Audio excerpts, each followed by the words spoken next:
الدارين آمين يا رب العالمين. Dan maqam inilah yang diisyaratkan oleh qadhi situ kan, Nasiruddin binti Al-Milaq, dengan katanya man dhaqa ta'ma syarabil qaum yadrihi wa man arahu qadan birruhi yashrihi. Artinya, sesiapa yang telah merasai ia akan minuman kaum sufiyah, nescaya mengetahui ia akan dia.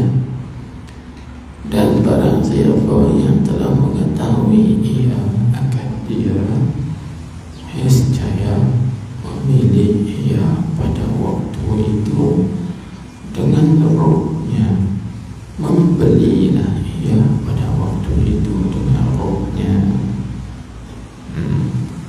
Dan yang diisyaratkan oleh Syekh Ibnu Athaillah dengan katanya, idza fataha laka wijatan min at-ta'arrufi fala tubali ma'aha in qalla amaluka.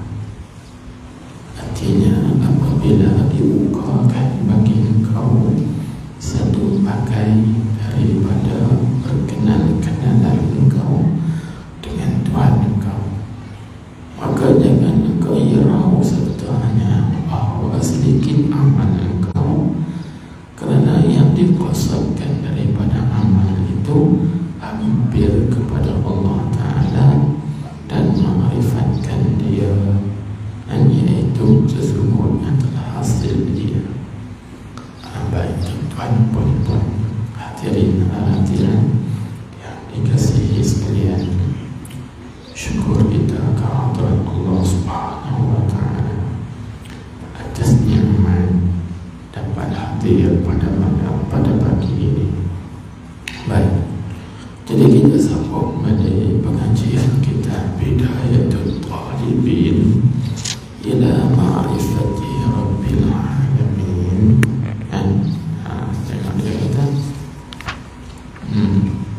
Katanya, dan maqam inilah maqam usul. Jadi yang kita bincang ini ialah usul ila Allah, iaitu sampai kepada Allah, yakni sampai kepada hadrat Allah Subhanahu wa Ta'ala. Baik, jadi nak sampai kepada hadrat Allah Subhanahu wa Ta'ala itu ke mana caranya? Ada banyak cara. Salah satu apa yang kita bincang di sini, dan cara yang lain ialah kita nak sampai kepada hadrat Allah Subhanahu wa Ta'ala itu mesti kena ambil wudu. Kena ambil wudu, kena mengambil ayat sembahyang. Habis.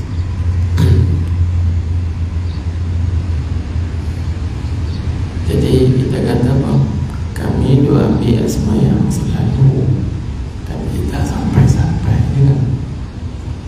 Agak apa yang sedang insya-Allah Subhanahu wa Ta'ala kita sama-sama bincangkan. Kita tengok teks ni dulu. Jadi maqam usul ila Allah ini juga sampai kepada hadrat Allah Ta'ala ini juga dibagi yang diisyaratkan oleh qadhi Nasiruddin binti Al-Milaq. Apa kata beliau dengan katanya, kata qadhi Nasiruddin itu, dia kata man zaqa ta'ma syarabil qawmi yadrihi wa man tarahu qadan birru ruhi yashrihi yashtarihi, yashrihi dengan mana yashtarihi. Baik, jadi apa maksud kataan dia ni? Tengok dia kata artinya sesiapa yang telah merasai ia sesiapa akan minuman kaum Sufiyah. Jadi kaum Sufiyah ini mereka ada minumannya. Apa makna minuman ni? Minuman itu bagi kelezatan atau kemanisan, ilmu sufi. Contohnya seperti kita katakan ni, dalam Al-Quran Allah Subhanahu wa Ta'ala menyebut masyrab kan, ada kataan dalam Al-Quran disebut asyrab. Qad alima kullu unasin mashrabahu. Karena Al-Quran tersebut qad alima kullu unasin mashrabahu. Maksudnya saya tak ingat ayat apa surah, ingat lagi ke surah Al-Quran lebih kurang kita. Qad alima kullu unasin mashrabahu, maksudnya sesungguhnya mengetahuilah oleh setiap orang itu akan masyrab mereka. Masyrab ni dia panggil isim akan, tapi pada kataan syaribah itu fi'il ma'udhinya, maka isim makannya masyrab. Masyrab itu maksudnya tempat minum, tempat minum. Jadi qad alima kullu unasin masyrabahum, sesungguhnya mengetahuilah oleh setiap orang itu akan tempat minum mereka. Jadi masing-masing ada tempat minum kan. Jangan tuan-tuan perempuan, tuan-tuan suka makan minum kat kedai mana, itu masyrab tuan-tuan. Contohnya kita suka minum dekat kedai apa? Ikhwan contohnya. Kita suka makan dan minum kat kedai mana? Restoran Anjung Kuala Kedah misalnya kan. Lagi jadi suka makan minum kat mana? Dekat sekian-sekian tempat masing-masing lah. Saya pun tak tahu sangat nak sebut restoran ni banyak sangat. Jadi itu terpanggil masyrab. Masyrab tu maksudnya tempat minum. Jadi kalau orang tanya pula, pasal apa orang suka makan kat kedai itu, sedangkan kedai makan ni banyak kan? Oh, dia kata kedai ni sedap. Walaupun dia buat roti canai, kedai lain pun buat roti canai juga, tapi roti canai dia tak semacam dengan roti canai kedai lain. Cara dia buat, cara dia peling roti canai, cara dia canai roti canai. Jadi saya minat masing-masing kan. Akademikal lah dia panggil masyrab. Dia panggil masyrab, tempat minum. Jadi begitu juga kelas-kelas pengajian. Kelas pengajian ni ada masyrab dia. Sebab itu tak pelik kan kita kata, oh kawan ni dia suka mengaji PK, jadi masyrab dia PK. Dia tak minat tauhid, dia tak minat tasawuf, dia tak minat tarikh atau sejarah, dia tak minat tafsir kan, dia tak minat hadis, dia hanya minat fiqh. Jadi masyrabnya fiqh, artinya minumannya yang dia suka, dia sedap, dia menjadi fiqh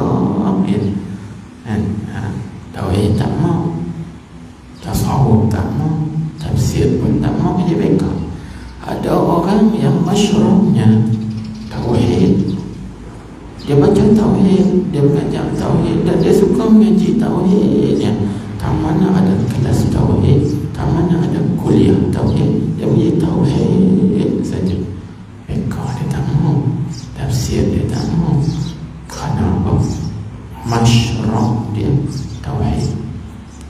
Demikianlah pula seorang itu minatnya, cita rasanya, kesedapan dan juga kelazatannya ialah pada tasawuf. Jadi dia tak minat fiqh, dia tak minat tauhid, kerana masyrabnya, minumannya ialah tasawuf. Jadi tak sama manusia ni, kerana tiap-tiap seorang itu ada masyrabnya. Iaitu dalam Al-Quran Allah Ta'ala menyebut qad alima kullu unasin masyrabahu. Setiap manusia itu tahu tempat minumnya. Jadi sebab itu dia pilih. Sebab itu tak pelik kan, kita hari ini contohnya, hari ini di Masjid Sultan Abayah ada kuliah Tuhan. Di tempat lain ada kuliah Tuhan, ada kata tempat. Tapi kenapa mereka tak datang sini? Dia pilih di tempat lain kerana masyrab mereka di situ. Kerana masyrab mereka di situ, tempat minum mereka, tempat kelazatan mereka, tempat sedap mereka di situ. Maka dia tak sedaplah tempat lain, kan? Dia tak sedaplah tempat lain. Aku tak sedap dah makan tempat lain, aku nak makan ke tempat ni ya. Itu dia bagi masyrab. Jadi kita kena faham konsep dulu. Jangan tuan-tuan juga, kalau tuan-tuan sedap tanam ngaji, tanam api, tanam tempat sedap. Sebab kita kita sedap kawan ni masak, duk sebut kawan ni masak, orang lain masak aku tak mahu lah. Contoh ini dia bagi masyrab. Jadi masyrab ni dah diterjemahkan oleh ulama sufi dengan minuman sufi. Itu disebut sebagai syarabul qaum. Orang sufi sebut syarabul qaum, minuman kaum sufi. Jadi siapa yang minum, siapa yang pernah merasai dan minum minuman sufi ini, apa jadi? Katanya yadrihi, niscaya mengetahui ia sesiapa akan dia, yang akan minuman sufi tadi. Siapa yang pernah rasa, maka dia tahu. Itulah. Siapa yang tak pernah merasai, maka dia tak tahu. Bila tak tahu, dia tak minat. Bila tak minat, dia tak mahu. Ini jangan rasa pelik. Pasal mereka tu tak mahu ngaji tasawuf. Dia ngaji fiqh, ngaji sirah, ngaji tafsir, ngaji hadis, tapi tasawuf mereka tak minat. Kerana jawabnya saya jawab lagi. Jadi kerana mereka tidak pernah merasai. Nak rasa pun tak mahu. Lepas tu nak melalui pengalaman lagi tak mahu. Tapi kalau dia merasai, insya-Allah dia tahu.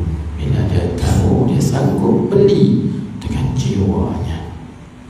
Tengok disebut wa man darahu qadan birruhi yashrihi.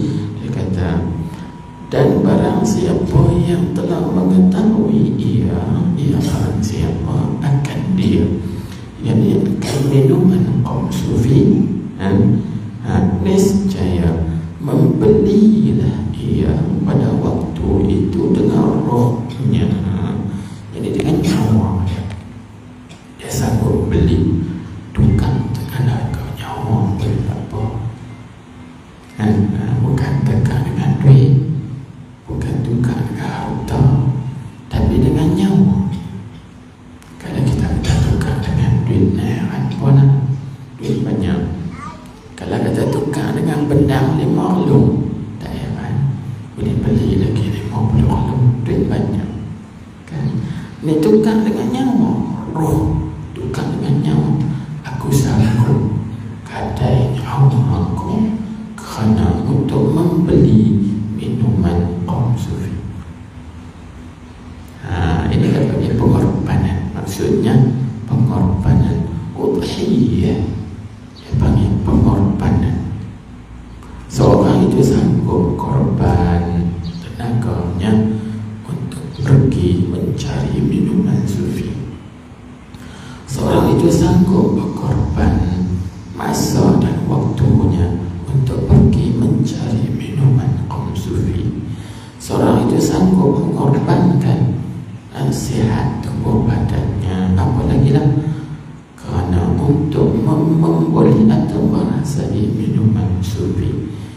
itu tuan-tuan kena ingat bahawa kaum sufi, iaitu ada minuman sufi.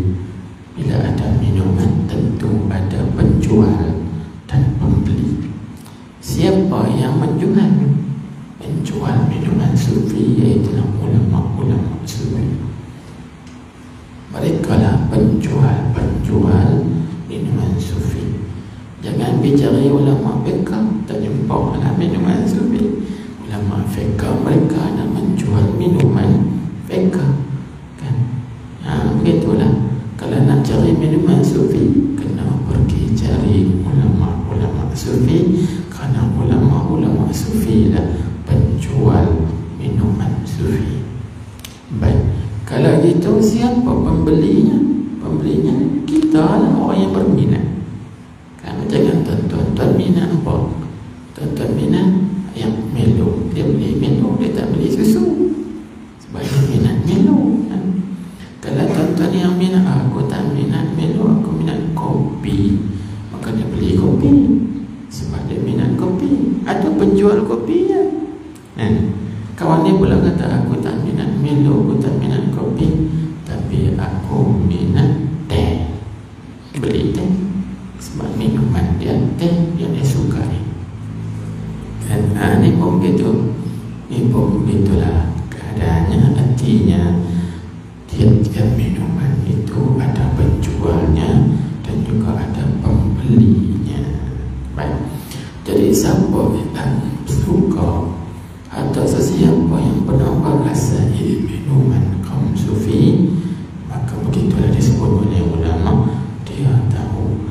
Apabila dia tahu, dia sanggup mengorbankan jiwa raganya, masa dan waktunya, tenaga fikirannya untuk mendapat minuman sufi tersebut. Tapi bila kita tak tahu, kita buat dengan seperti satu orang yang tidak pandai menilai ilmu. Seperti orang duduk tepi masjid, kan? Patutnya orang yang duduk tepi masjid itu alim. Sebab kata alim, sebab di masjid ada program. Malam ni ada orang ngajar tauhid, malam esok pula ada orang ngajar fiqh, malam lusa pula ada orang ngajar sirah, malam berikut ada ajar. Tiap malam ada pelajaran yang berlain-lainan. Kalau dia mengikuti semua pelajaran itu, banyak dah ilmu dia boleh banyak. Tapi dia tak ikut, duduk di rumah baca WhatsApp, tengok televisyen. Sebab apa? Sebab dia tak merasai, maka dia tak tahu.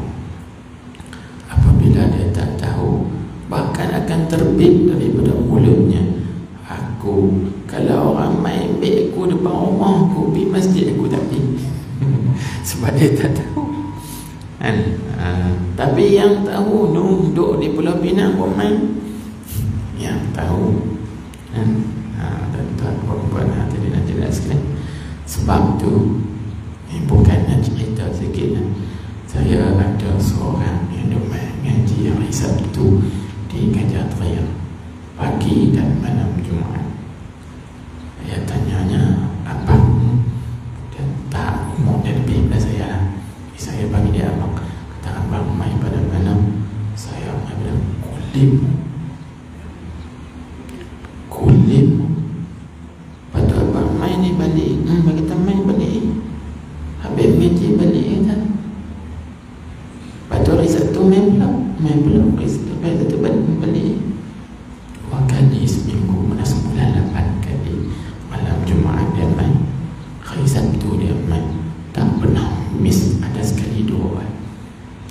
Kita ada depan pondok tu seminggu tak pergi. Allahu Akbar. Tuan-tuan bayangkan pada kulim, jauh kulim kan, main ke Gajah Raya jauh. Tapi kita faham, kita tak tanya pasal apa sanggup main, sanggup balik, sanggup main pula balik, kerana dia sudah Karena dia sudah merasai kelezatan minuman kaum sufi, maka dia tahu, bila dia tahu jauh pun aku sanggup korban, walaupun jauh mai patut balik, mai bolak balik kan, jauh tu korban. Ini kerana dia dibuka hatinya oleh Allah Subhanahu wa taala mendapat baban minat ta'aruf atau wijah minat ta'aruf. Dia dibuka oleh Allah Ta'ala pintunya untuk mendapat ma'rifatullah. Bila dapat ma'rifatullah, dia tak peduli yang lain. Aku tinggal anak cucu aku tinggal ke semua. Dia main dengan suami isteri. Dan maka muslimin jangan kecil hati. Kita kecil hati yang boy. Kami hidup tiap minggu 10 tahun tak sebut nama kami. Tak kan? Bukan. Jangan kecil hati. Ini contoh nak bagi tahu kata jauhnya, walaupun jauh tapi dia sudah merasai kelezatan minuman sufi, maka jauh pun dia sanggup datang. Ini maksud wabirruhi yashri, dia sanggup membeli minuman sufi itu dengan jiwanya, dengan rohnya, kerana dia sudah merasai. Baik tuan-tuan perempuan hadirin hadirat sekalian, cuma kita fikir, apabila seorang itu sanggup beli dengan jiwa dan roh sesuatu yang dia suka, itu apa makna? Itu apa makna? Itu maknanya benda yang dia suka itu benda yang bernilai, benda yang sangat berharga, nilainya tinggi. Kita kalau suatu benda tu tak ada nilai tinggi, kita sanggup tak kedai nyawa? Tak sanggup. Tak sanggup kedai nyawa. Tapi oleh kerana benda tu nilainya tinggi, contohnya seperti para sahabat, mereka sanggup gadai nyawa mereka, jual diri nyawa mereka di dalam medan perang, berperang dengan orang kafir untuk meninggi kalimah Allah Subhanahu wa taala. Kenapa? Kerana mereka tahu nilai syahid, syahadah. Kerana mereka tahu nilai perang sabilillah, li'a'la'i dinillah, kerana nak meninggikan agama Allah Subhanahu wa taala. Tuan-tuan sanggup tak gadai nyawa untuk nak terjun dalam laut, kerana kita tahu dalam laut itu ada satu mutiara yang sangat nilai harganya tinggi. Sanggup tak? Sanggup kan? Manusia akan disanggup gadai nyawa kerana nak memiliki mutiara. Demikianlah dengan maksud kataan ini. Dia sanggup membeli dengan rohnya, dengan jiwanya, kerana dia tahu benda yang dia nak miliki itu terlalu berharga dan bernilai. Tapi kita yang tak tahu ni wada, buat tak ambil berat, biasa kita. Baik, itu satu. Jadi wusul ila Allah, kita kembali kepada bincang sampai kepada Allah Ta'ala ini satu perkara yang sangat bernilai dan berharga. Nilainya besar, harganya mahal.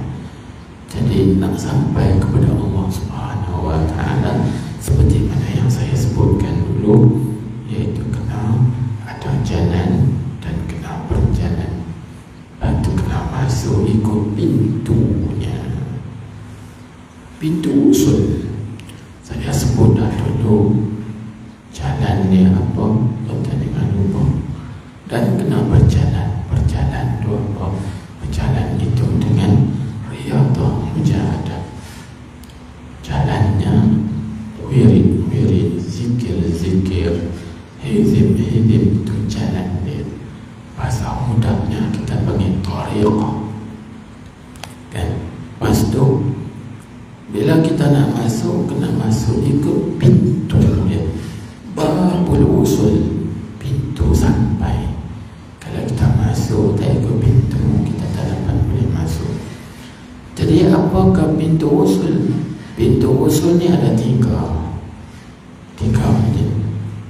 lapis, maksud saya bukan tiga pintu. Satu pintu, tapi dalam pintu dia masuk satu pintu, maka dalam tu ada lagi satu pintu, dalam tu ada lagi satu pintu, baru kita boleh sampai. Di mana ada tiga pintu. Pintu utama masuk, lepas tu sampai yang kedua ada pintu yang kedua, nak masuk pula, lepas tu sampai nak ada pintu satu lagi, baru boleh sampai kepada ma'rifatillah. Pintu apa tu? Pintunya tiga saja, tak banyak. Pertama dia panggil babus syariah, pintu syariah. Itu pintu kita nak dapat masuk kepada sampai kepada ma'rifatullah, kena ikut pintu syariah. Apa dia pintu syariah? Pintu syariah itu dia panggil syariah Muhammadiyah. Syariah Muhammadiyah. Syariah Muhammadiyah dua saja, iaitu kerjakan segala apa yang disuruh oleh Allah dan Rasulnya. Yang kedua, tinggalkan segala apa yang ditegur oleh Allah dan Rasulnya. Itu pintu syariah. Kemudian apabila kita dapat melepasi pintu ini, kita dah sempurna ke semua elok, barulah boleh buka pintu yang kedua, iaitu namanya babu at-tariqah. Babu tariqah, pintu tarikat. Tarikat ni jangan silap faham, oh kami kena masuk tarikat kan? Tak. Tapi kalau masuk itu bagus, kerana di dalamnya ada kurikulum kan, sekolah.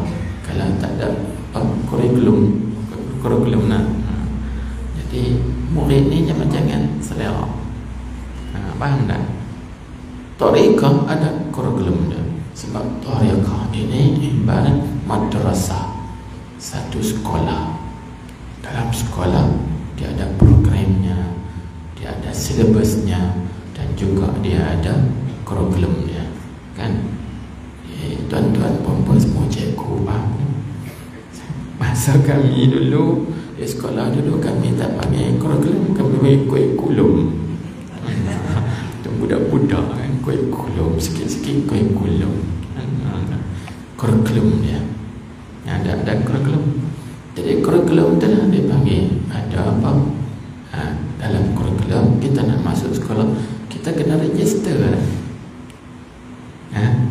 Tuan-tuan nak masuk mengaji sekolah kena register. Register kan, daftar kan, kena daftar, register. Jadi nak masuk ke sekolah tariqah ini mesti daftar, mesti register. Apa register dia? Bai'ah. Registernya mesti bai'ah. Tuan-tuan kena berbai'ah dengan guru. Kena bai'ah dengan guru, itu dipanggil register, daftar. Kalau tak bai'ah, kalau tak daftar, macam mana kita nak ikut kurikulum ni? Ini semua namanya babu tariqah, pintu tariqah. Hak tadi pintu syariah itu kita panggil peraturan, undang-undang. Nah, saya guna bahasa mudah lagi faham. Syariah itu peraturan atau undang-undang. Maknanya kalau kita nak sampai, kena ikut peraturan dan undang-undang. Orang yang tak ikut peraturan, tak ikut undang-undang, tak boleh. Lepas tu pula bila nak masuk dalam sekolah tu, dia kena register, kena daftar. Maka daftar itulah kita panggil bai'ah. Bai'ah dia ada dua. Kita boleh pilih sama ada bai'ah tabarruk. Tabarrukan, kita bai'ah nak ambil barakah saja, boleh. Ataupun kita nak bai'ah itu bai'ah iltizam. Bai'ah iltizam maksudnya kita akan perjanjian persetiaan aku nak setia dengan sekolah ni ya, aku tak mau dah pergi sekolah lain. Itu maknanya iltizam. Maksudnya bila mana seorang itu menerima tariqah, maka dia setia dengan tariqah itu saja. Dia tidak nak dah kepada tariqat yang lain. Faham tak? Itu mana iltizam, setia. Kita kata, oh aku nak ambil tariqat yang lain, boleh. Tapi kita ambil yang lain tu dengan jalan tabarruk. Ambil berkat tariqat ni, ambil berkat tariqat ni, ambil berkat tariqat ni, boleh. Kalau orang tanya, tak boleh. Bila kamu terima tariqat ni, kamu tak boleh dah terima tariqat ni yang lain. Itu syadid, keras sangat. Saya nak tanya tuan-tuan, kita boleh dah berpindah sekolah? Boleh. Jadi bila berpindah sekolah boleh, berarti berpindah tariqat boleh. Kan? Jangan kita kata, oh tahun pertama kita sekolah ni, tahun yang kedua kena pindah sekolah juga. Pasal apa?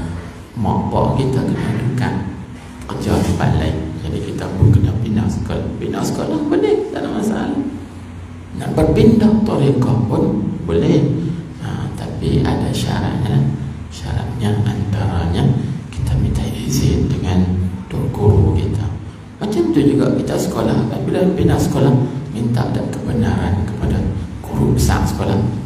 Minta kebenaran, cikgu besar, saya terpaksa kena pindah sekolah kerana mak pak saya berpindah tempat kerja, contohnya. Ini perumpamaan dipanggil. Sama juga perjalanan sufi. Jadi sekolah tarekat itu dia panggil sekolah sufi ya, madrasah sufi. Waktu Imam Abu Hasan Syadzili dia garang kitabnya namanya Al-Madrasah Asy-Syadziliyah, sekolah Syadzili. Syekh Abdul Qadir Al-Jailani juga dia ada sekolah dia, Al-Madrasah Al-Qadiriyah. Ada kitabnya terbaik kan? Ada kitab terbaik, Al-Madrasah Al-Qadiriyah. Dia panggil sekolah Qadiriyah, tu panggil sekolah Syekh Abdul Qadir. Jangan silap faham, bukan sekolah dengan sekolah kita, itu tariqah dia. Tariqah dia. Ada Al-Madrasah Ar-Rabbaniyah Al-Mujaddidiyah, itu Syekh Muhammad Abdul Latif Saleh Farfur, ulama Syria, guru mursyid saya. Baik, jadi dia juga ada tulis kitab Al-Madrasah Ar-Rabbaniyah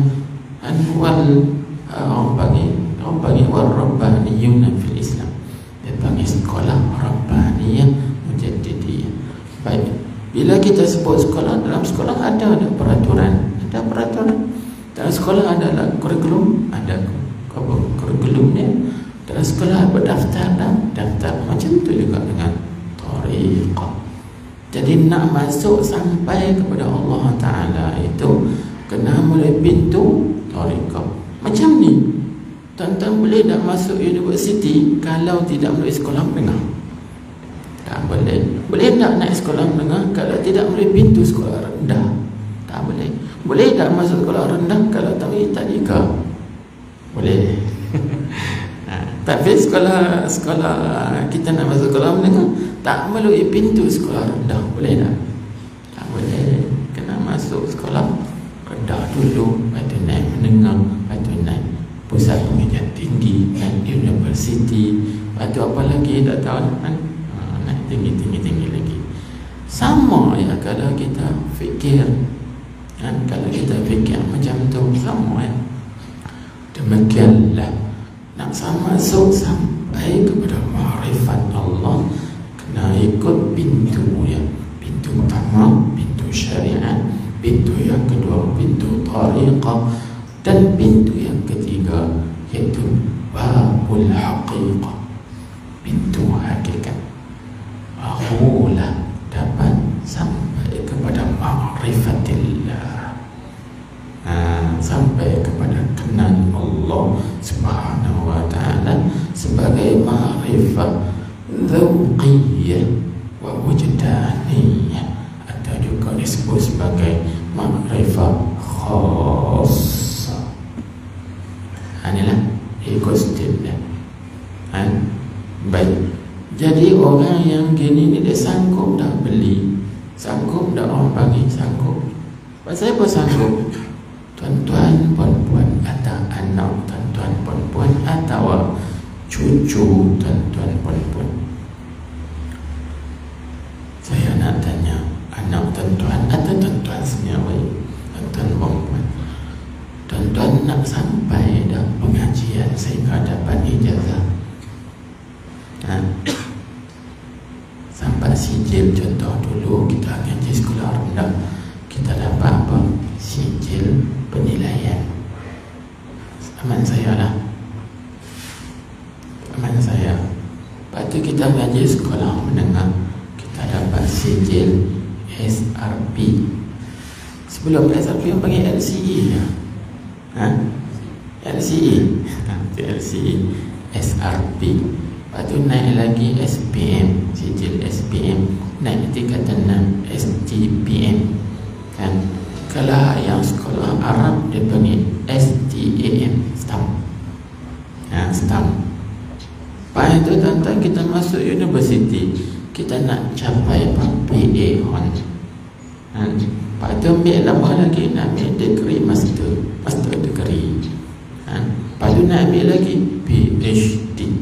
Atas tu apa lagi? Ada lagi lah atas pada PhD. Ada lagi double PhD. Ada double PhD. Double PhD. Tapi ada lagi atas pada tu DHD.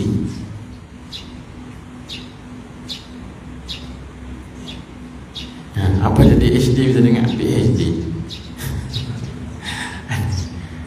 Baik, kita tanya, daripada sekolah tadika naik darjah 1 sehingga kita naik darjah 6, masuk tingkatan, masuk universiti. Tuan-tuan pernah kira tak berapa perbelanjaan kita habis atau ibu bapa kita habis? Pernah tak kira?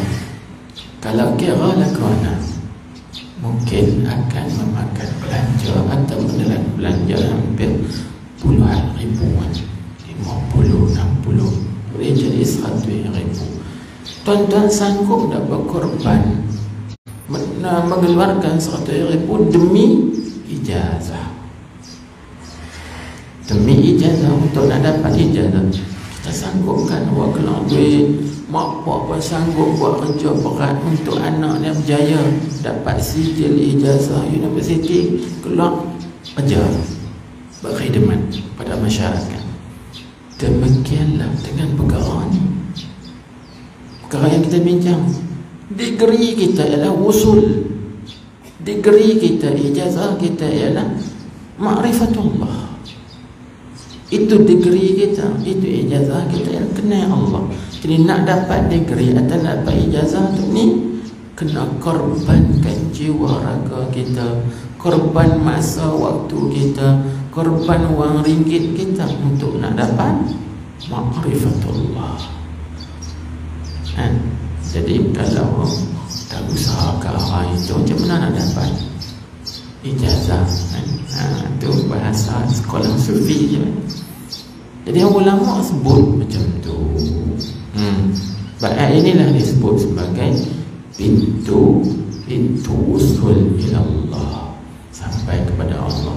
Maka bila Tuhan buka kepada seorang tu pintu makrifat ini, maka dia sanggup beli, sanggup gadai nyawa dia. Tengok. Dan ini diisyaratkan oleh siapa? Tengok dia kata. Dan yang diisyaratkan oleh Syekh Ibnu Athaillah. Atau pada mana? Atau pada katanya yang diisyaratkan oleh Qadi Nasiruddin. Atau itu yang atau maksudnya sambung cakap. Jadi ada sambungan daripada cakapan dulu, iaitu disambung sampai misalnya diisyaratkan oleh Syekh Ibnu Athaillah As-Sakandari dengan katanya, kata Syekh Ibnu Athaillah. Ini kata ikam, dia bagi idza fataha laka wijhatan min at-ta'arrufi fala tubali ma'aha in qalla amaluka. Apa maksud? Dia kata artinya, apabila dibukakan bagi engkau satu bagai, itu baca bagai, jadi satu bahagian. Bagai itu mana bahagian. Jadi wijah itu bahasa Arab satu makna dengan nau'an, wijhatan dengan mana nau'an minat ta'aruf, satu bahagian daripada berkenal-kenalan. Jadi apabila dibukakan bagi engkau, siapa yang membuka? Yani Allah yang membuka. Jadi kalau kita takdir balik lagu ni, apabila dibukakan bagi engkau, ini apabila membuka oleh Allah Ta'ala kepada engkau. Tuhan buka apa? Satu bagai, yani satu bahagian daripada berkenal-kenalan engkau dengan Tuhan engkau. Itu ma'rifah. Tuhan buka pintu ma'rifah sikit ya kat kita. Contohnya lebih lagi kalau Allah Ta'ala buka banyak. Sebab buka pintu sikit kan, buka pintu kan, buka pintu tu kan, buka sikit, buka sikit, buka sikit. Ada yang buka luai, ada yang buka langsung.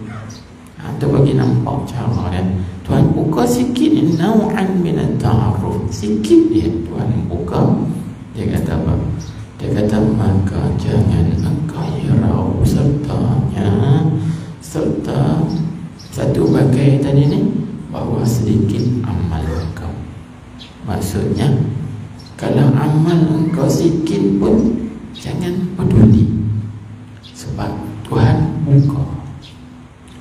Sebab kita kata gini, sebab ada juga orang yang beramal banyak tapi tak dibuka. Ada kan? Ada. Dia ni kuat beramal, baca Quran, dan salawat, patuh amal ibadah, wajib sunat, sembahyang, puasa, semua dia buat.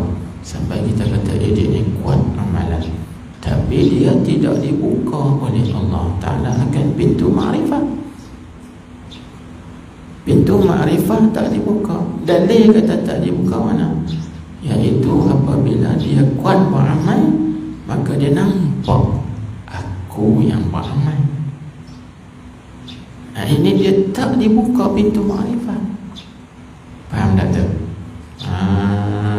Dia nampak bila dia ni orang yang kuat beramal, dia nampak tak ada orang lah dalam kampung aku ni, dalam taman aku ni yang kuat beramal macam aku. Situ timbul perasaan dalam dirinya ujub, i'jabun nafsi, dia panggil kagum, bangga dengan diri. Tak ada orang lah yang rajin beramal macam aku dalam taman, tak ada orang lah dalam kampung ni, tak ada orang lah dalam daerah ni atau sebagainya. Itu tak dibuka pintu ma'rifah. Tapi ada orang yang amalnya sikit tapi dibuka oleh Allah Subhanahu Wa Taala akan pintu ta'aruf, pintu berkenal-kenal dia dengan Tuhan. Ta'aruf tu maksud berkenal-kenal. Satu pula dengan ta'aruf, dia lain. Kalau kita ngaji bahasa ta'aruf, itu dia panggil tawazan fa'ala, tafa'ul. Tafa'ul ini dia panggil musyarakah baina itsnain. Maknanya ta'aruf artinya saling kenal mengenali antara satu sama lain.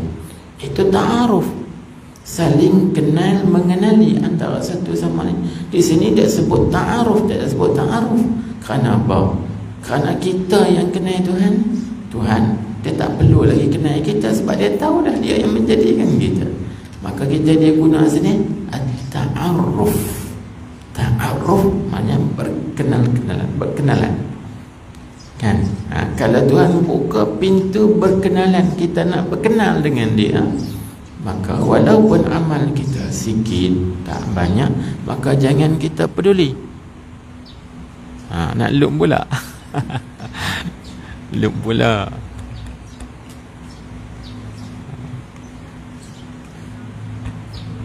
Loop pula.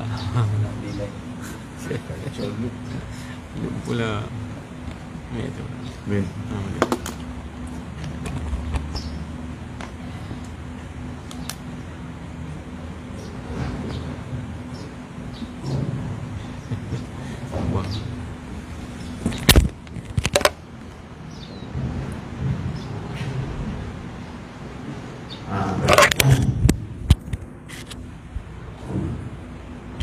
Bila nampak kerja hirau sertanya serta saya pakai tadi bawa sedikit amal kau walaupun namanya kita sikit kita rasa peduli karena apa?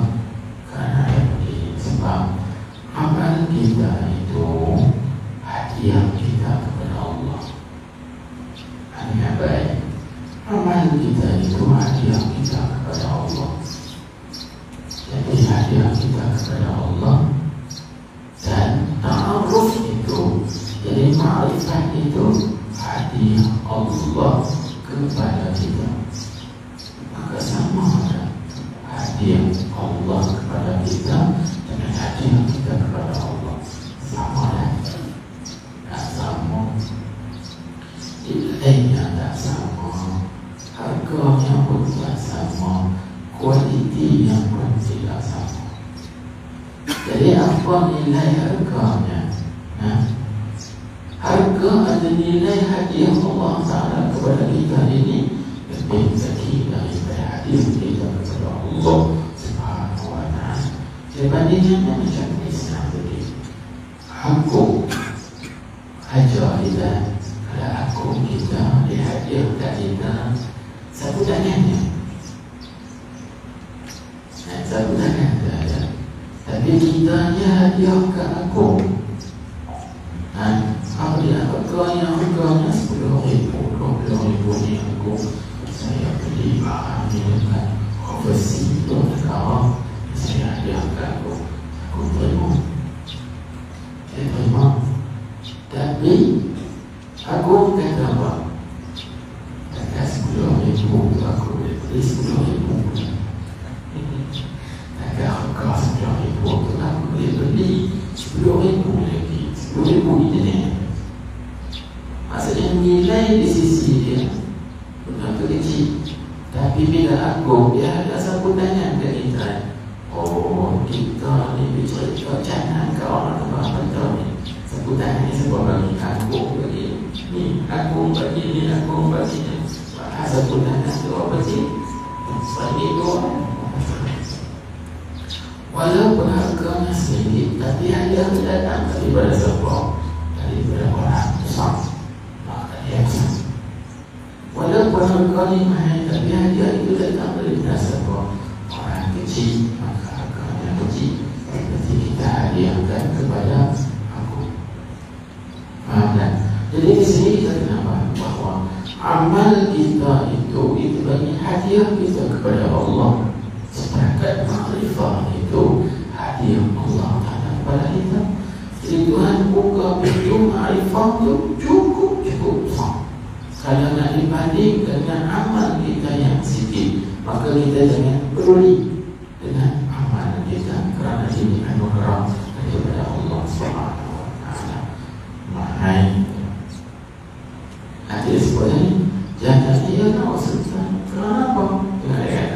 Kerana yang dikhususkan daripada amal itu hampir kepada Allah Ta'ala dan makrifat akan dia, maka sesungguhnya telah hasil amal itu telah hasil dalam.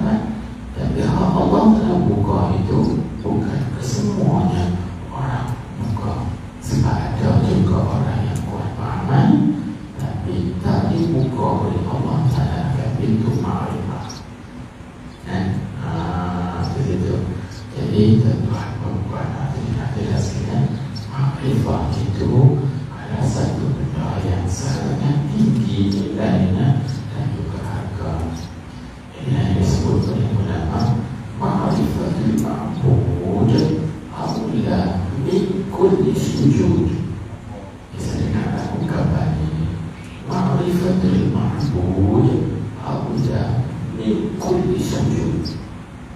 Asalnya mengenal Tuhan yang disembah itu awalnya lebih utama min kulli sujud, daripada setiap sujud. Kalau kau ambil sujud pada Allah, dia beribadat pada Allah, taat pada Allah, tapi tak kenal Allah, apa dia? Tak boleh. Tapi kalau dia itu beribadat kepada Allah dengan mengenali Allah, itu nilainya lebih tinggi. Sebab itu disebut dalam satu hadis Nabi Sallallahu Alaihi Wasallam. Hadis ini dikeluarkan oleh Syekh Ahmad Farid Al-Izzi dan kitab ta'liq beliau dikarang oleh beliau, dan kitab namanya Syarah Hikam Al-Awfiyah. Syarah Hikam Al-Awfiyah. Nabi Sallallahu Alaihi Wasallam bersabda, raka'atani min alimin min alifin billahi khairun min alfi raka'atin min jahilin bih. Maksudnya apa? 2 rakaat sembahyang, 2 rakaat yang dikerjakan oleh arifin billah, oleh orang yang mengenal Allah Ta'ala. Jadi dia sembahyang, dia beribadat, dan dia kenal ma'bud. Ma'bud itu Allah. Dia kenal orang yang disembah, dia mengenal Allah Ta'ala. 2 rakaat yang terbit daripada orang yang beribadat, orang yang kenal Tuhan, itu lebih baik daripada 1000 rakaat daripada orang yang jahil dengan Allah. Bayangkan, karena Tuhan bukan tengok amal zahir, dia tengok hati kita yang bermakrifat. Di sini banyak orang kita tertipu. Aku tak ada dah jadi tasawuf, aku kuat dalam amal sembahyang sunat kuat, sembahyang sunat malam kuat, baca Quran kuat, puasa kuat, berzikir kuat, lagi banyak dah. Tak payahlah dengan jadi tasawuf dan jalan sufi. Tertipu orang, karena Allah Ta'ala bukan tengok pada kuat amal, tapi dia tengok pada kuat ma'rifat kita kepada Allah Subhanahu Wa Ta'ala. Di samping apabila seorang itu kuat ma'rifat, dia kuat juga amal, sebab dia kenal Tuhan dan dia kenal perintah Tuhan. Tuhan suruh kita buat apa? Suruh kita buat ibadat kepada Tuhan. Apa dia buat ibadat Tuhan? Kamu menjadi perintah Tuhan. Jadi orang yang kenal Tuhan, dia tak akan tinggal amal ibadat. Dia dia buat ibadat saja, tapi tak kenal yang diibadatkan. Tak ada. Dan perkataan ini betul seperti itu guru kita ada sebut. Awaludi ma'rifat Allah. Kata setengah hadis Nabi, kata setengah bukan. Awal-awal agama itu ya kenal Allah. Dia ada sebut itu guru. Awal agama itu adalah kenal Allah. Dan perkara ini boleh kita sahkan dengan ayat Al-Quran. Wa ma khalaqtul jinna wal insa illa liya'budun. Tidak ada jin dan manusia melainkan supaya mereka itu beribadat kepada Aku. Maka liya'budun itu ditafsir oleh Ibnu Abbas radhiyallahu anhu dengan liya'rifun, mereka supaya mereka kenal Aku. Sebab apa beliau tafsir itu? Sebab dia kata, bagaimana kita nak beribadat kepada Tuhan kalau kita tak kenal Tuhan? Dan di sini juga ada hadis, dan juga ada semua ulama kata bukan hadis, tapi itu kata Imam Ghazali. Yang saya lupa itu kata Imam Ghazali, disebut dalam kitab Al-Fawd wa Najah fil Irjati ila Allah bagi Syekh Ahmad At-Tijani. Dia sebut, la tasihul ibadatu illa ba'da ma'rifatil ma'bud. Tidak sah satu-satu ibadat melainkan selepas kita kenal Tuhan. Ada orang ibadat tak kenal Tuhan? Contoh lah, dia ibadat tak kenal Tuhan. Dia ibadat ada riya, ada menuju pada surga. Ini yang disebut tadi. Jadi bila Tuhan buka satu bab, satu pintu dalam ma'rifah berkenaan dengannya, maka kita jangan peduli walaupun amal kita sedikit, kerana orang yang beribadat serta dengan ma'rifah itu nilainya lebih tinggi dan juga lebih besar daripada orang yang rajin beribadat tapi tak kena mampu. Ini yang disebut yang disebut tadi ma'rifatul ma'bud awla min kulli sujudi. Kerana Tuhan itu lebih utama daripada setiap sujud dan setiap ibadat. Jadi min kulli sujud itu orang di bawah dipanggil majaz. Maksud majaz itulah juz'i wiradatul kull, alaqahnya juz'iyah. Majaz muasal. Jadi itulah juzuk sujud itu satu juzuk dari ibadat, tapi dikenali kul itu keseluruhan nama ibadat ala objekkan. Kemudian kita faham dari ini. Jadi cara kita buat kesimpulan dari cara kita nak sampai kepada Allah Subhanahu wa Ta'ala itu, yaitu kita ada jalan, lepas tu kita berjalan, lepas tu kita ikut pintu dia. Kita tak tahulah jalan dia, tunggu masa nak jalannya. Lepas tu jalan kena ikut pintu dia, insyaAllah akan masuk sampai kepada hadrat Tuhan, yakni kepada makrifah yang sempurna.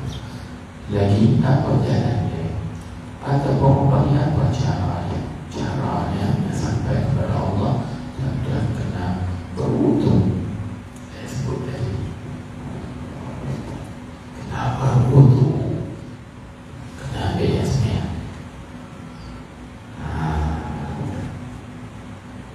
Boleh faham dah ni?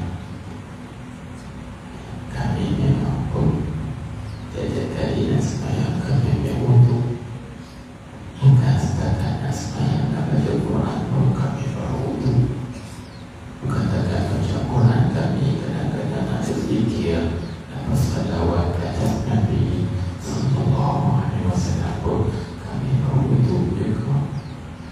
Jadi kami ambil tidur dan kuliah ni pun kami berwudu juga. Tapi saya buat tadi buka lagi pintu makrifah. Baik. Jadi maksud saya berwudu di sini wudu maknawi. Kalau wudu itu dia ada tiga bagi. Pertama adalah wudu lu'awi. Yang kedua wudu istilahi atau syar'i, atau juga disebut sebagai wudu hissi. Itu satu makna. Tiga, istilahi, syar'i dan juga hissi. Tiga itu satu maksud. Dan yang ketiga iaitu wudu maknawi. Kenapa lagi? Wudu lu'awi apa? Wudu lu'awi itu basuh tangan. Kalau orang kata kita, siapa-siapa nak makan nasi kena ambil wudu dulu. Tadi dia betul, dia semayang semua. Wudu lu'awi itu maksudnya siapa yang nak makan kena berwudu dulu. Jadi wudu situ wudu lu'awi dengan mana basuh tangan. Rasulullah basuh tangan. Di basuh tangan itu dia panggil al-wudu al-lu'awiyyu. Wudu pada bahasa dengan mana tatahur, mana suci, bersihkan dulu tanganmu daripada kotoran. Itu nama wudu lu'awi namanya, kan? Dan yang ada panggil wudu istilahi, syar'i atau juga hissi. Iaitu wudu kan kita mengajarkan rukun 4 kering 2 basah. Kita dengar 4 kering 2 basah. Nah itulah 4 kering 2 basah. Basuh muka, basuh tangan, sapu kepala, basuh kaki. Itu 4 kering. 4 kering, 4 basah 2 kering juga. 4 basah 2 kering. Itu 4 basah 2 kering. 2 kering itu niat satu dan tertib. Basah betul. 4 basah 2 kering. Itulah pada wudu lughawi, wudu istilahi atau syar'i atau hissi. Baik. Jadi yang kita nak bincang di sini jalan nak sampai kepada Allah, jadi kepada makrifat Allah, supaya kita boleh masuk dalam hadrat Allah Ta'ala yang suci. Kita kena berwudu dengan wudu yang ketiga, iaitu wudu ma'nawi. Kita pernah dengar wudu ma'nawi. Ini dengan ayat-ayat tidak. Dengan tidak. Ayat wudu ma'nawi dan wudu ma'nawi apa ya? Jadi kalau kita nak ambil wudu hissi, kita kena guna apa? Kena guna apa? Guna ayam. Guna ayam. Ayam. Kita nak ambil wudu ni, basuh muka, basuh tangan, sapu kepala, basuh kaki, tangan mana. Kita guna apa? Guna air. Ayam apa tu? Sirap. Ayam mutlak. Ayam mutlak. Ayam yang tahir, mutahhir. Ayam yang suci darinya, jadi menyucikan akan yang lain. Tahir, mutahhir. Maka ayam mutlak dengan mereka ayam apa jenis? Apa jenis? Kena lagi jalan kena syariah lengkap. Lengkap syariah tak boleh. Nak jalan pergi gelap kena ada sampan. Ada sampan nak pergi dan sampan kena lemah. Ayam mutlak. Ayam mutlak ayam pada pokok ini 2 saja. Tak banyak pokok. Aku mana pula kata 2 kami lagi 7. 2 itu secara ijmal. Ada 7 itu secara tafsir. Bagaimana yang kata 2 itu iaitu tiap-tiap ayat yang turun dari langit. 1 dan yang kedua, dan tiap-tiap ayat yang terbit dari bumi. Yang tahu itu yang mutlak ni. Tiap-tiap ayat yang turun dari langit dan tiap-tiap ayat yang terbit dari bumi. Lepas itu secara ijmal, secara tafsir terperinci. Nampak kita perinci 7 ayat yang turun dari langit adalah apa? 4 kan? Ayat hujan, ayat salji, ayat tumpul lagi 3 ayat. Ayat yang terbit pada bumi itu 4. Ayat yang terbit pada bumi pula ada 4. Ayat sungai, ayat dalam, ayat dalam. Satu ni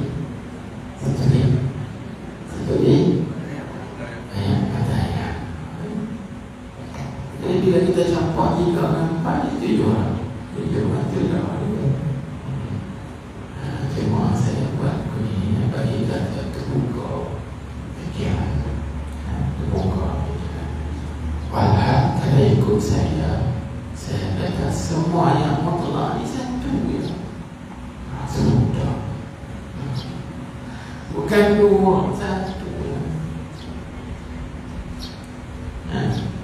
Satu saja yang mana? Ni ujian. Sebab apa?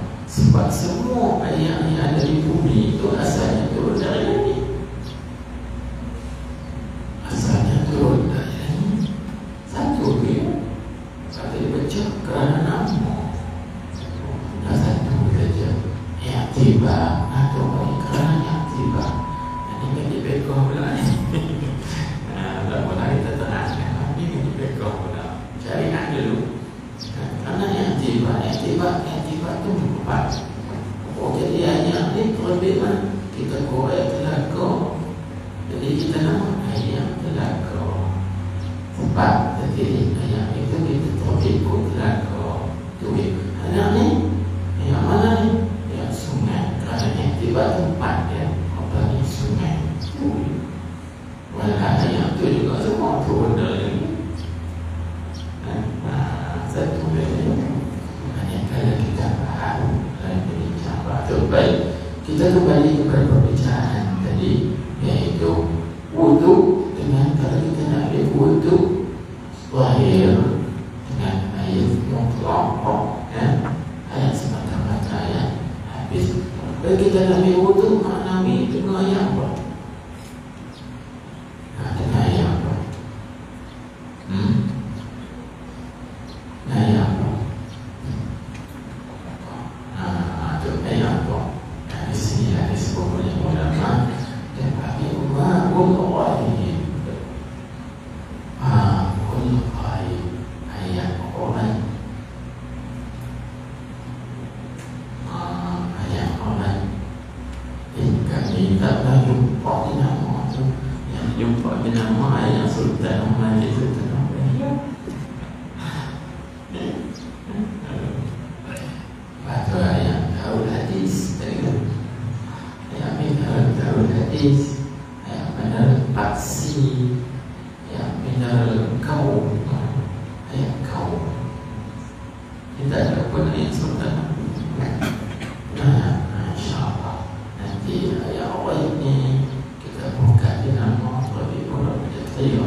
Jadi ma'ul ghaib itu kerana apa? Kerana fungsi wajah munasabah. Jadi wajah munasabah di antara wudu lughawi atau hissi dengan wudu maknawi. Apa wajah munasabah dia? Munasabahnya adalah kerana iaitu wudu lughawi atau wudu hissi digunakan oleh mutlaq untuk mengangkat atau menghilangkan najis hissi. Najis hissi kan, seperti kita basuh najis tai itu hissi, nampak kita basuh yang kencing anak kita atau cucu kita, itu yang kencing itu nampak. Jadi yang hissi untuk hissi, untuk hissi. Tapi orang bagi hadis maknawi atau hadas maknawi, boleh tak kita basuh dengan benda hissi? Tak boleh. Contohnya macam sifat ria. Dalam hati kita sifat ria itu najis maknawi. Boleh tak kita ambil air mineral ni basuh ria dalam hati kita? Tak boleh. Sebab apa? Tak kena pada tempatnya. Jadi yang maknawi untuk maknawi, yang hissi untuk hissi, kita letak bagi kenapa kuih. Tak kira. Jadi ma'ul ghaib ini untuk kita basuh atau kita ambil wudu maknawi. Guna ayat apa dia ayat ghaib itu?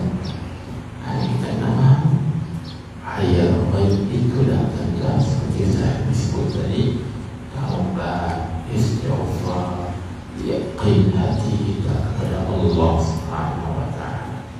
Itu ayat ghaibnya. Kalau tanya ambil daripada mana ayat ghaib ini? Ambil daripada Al-Quran surah Al-Baqarah. Alladzina yu'minuna bil ghaib.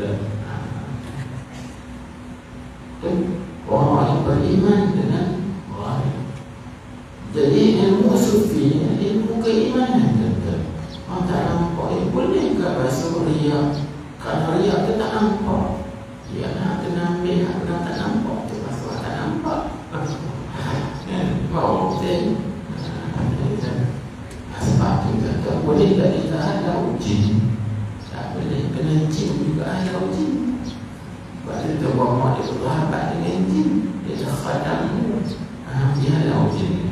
Kita majib boleh halau, kita orang tak halau. Kena minta bantuan jin. Jin dia halau kawan ni sebab dia jin.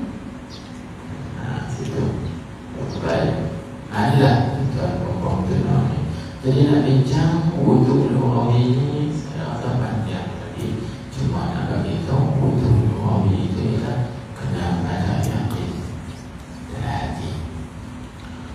Wuduk itu maksudnya makul yakin, keyakinan dalam hati. Jadi yakin ni apa ibarat? Itu panjang saya sebut. Yakin itu ialah beriman secara keseluruhan. Bagaimana ditafsirkan oleh Nabi sallallahu alaihi wasallam dalam hadis yang sahih riwayat dari Imam Bukhari.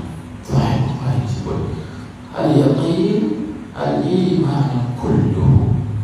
Yaqin itu ialah beriman secara keseluruhan, sebagai batin.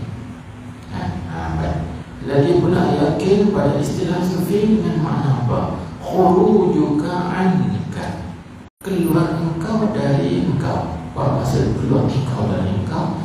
Yang keluar engkau daripada nampak ada diri. Jadi selagi mana kita nampak ada diri, selagi itu kita bernajis, kotor, tak suci. Berarti kita tanya, orang yang kuat amal ibadat tapi dia nampak dia yang kuat.